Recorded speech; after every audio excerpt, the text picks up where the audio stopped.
बलरामपुर के लिए आज एक ऐतिहासिक पल था। ऐतिहासिक इसलिए क्योंकि आज बलरामपुर की धरती पर उतरे हैं कैबिनेट मंत्री राकेश सचान। किसी चुनावी रैली के लिए नहीं बल्कि जीएसटी को समझाने के लिए प्रेस वार्ता करने के लिए आए थे। प्रेस वार्ता करने से पहले मंत्री जी कलेक्ट्रेट पहुंचते हैं। वहां प्रशासन द्वारा आयोजित समीक्षा बैठक में भाग लेते हैं। जिले के सभी विकास कार्यों को संवेदनापूर्वक समझते हैं और आगे दिशा निर्देश भी दिया जाता है। बैठक में सभी जनप्रतिनिधियों द्वारा जन समस्याओं को प्रशासन के समक्ष गंभीरता पूर्वक प्रस्तुत किया गया तथा विकास कार्यों की प्रगति पर विस्तृत समीक्षा की बैठक की गई। इसके पश्चात विकास कार्यों का प्रदर्शनी भी देखा और समझा गया।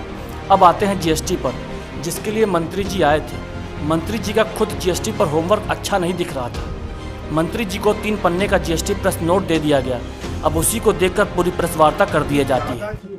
जमा करने में बहुत सारी झंझट थी, लोग जीएसटी से बाहर भी थे, उनको भी जोड़ा गया है। जीएसटी के रूप में जो आपके बलरामपुर में भी इन्होंने तमाम आंकड़े दिए जनपद के जीएसटी में।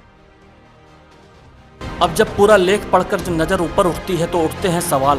पहले पत्रकार ने पूछा, स्वामी प्रसाद मौर्य ने कहा कि जब जीएसटी कम करना ही था इतना लगाया क्यों? इस पर मंत्री राकेश सचान बोले हैं कि सभी लोगों के साथ बैठक हुआ, मिलकर इस पर जो राय बना उसे लागू किया गया। तो क्या इससे पहले जीएसटी पर बिना बैठक के ही सारे टैक्स लगा दिए गए?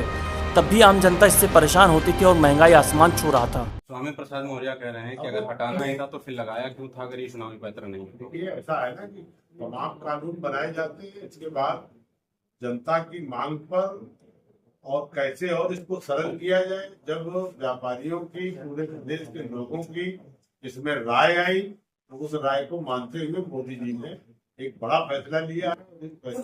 सारे प्रदेश के बैठकों के बाद 2017 में जीएसटी लाया गया। तभी सभी प्रदेशों की सहमति थी, जितने मुख्यमंत्री थे, जीएसटी काउंसिल के जितने मेंबर थे, उनकी सहमति से जीएसटी लाया गया। अब जीएसटी काउंसिल की बैठकें भी होती नहीं। 56वीं बैठक में सारे प्रदेश के, देश के सारे लोग बैठे और उस पर ये बड़ा फैसला, देर में फैसला हुआ लेकिन दुरुस्त फैसला हुआ। सवाल बिजली की समस्या बेहद गंभीर है। नवरात्रि पर भी रात भर बिना बिजली के लोगों ने पंडालों में मच्छरों के साथ बिताया पूरी रात। इस पर मंत्री जी ने बताया कि इन सभी मुद्दों पर बात आगे चल रही, जल्द ही इस पर काम होगा। ये जवाब आपको हर मुद्दों पर नेताओं द्वारा जैसे रटाया जाता है वैसा ही जवाब इन्होंने दे दिया। जी, यहाँ पे बलरामपुर जिले में लाइट की समस्या बहुत है। लगातार नवरात्रि के पहले दिन जिले में कई मोहल्लों में लाइट नहीं रहा।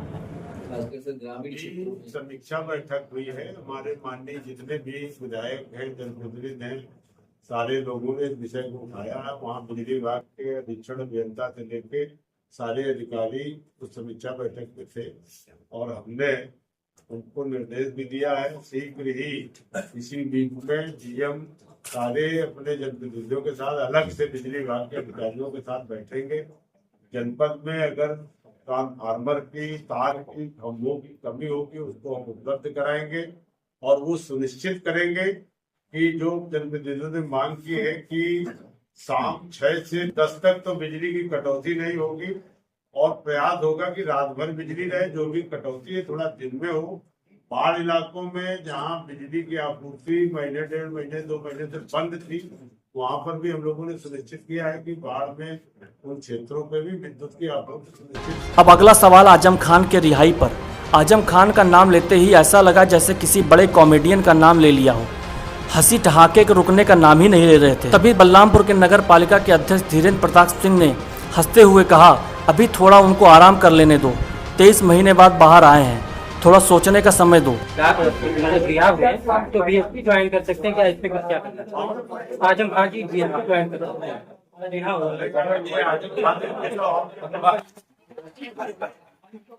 23 महीना बाद पहले आए, कुछ देर आराम करो, थोड़ा सोच विचार।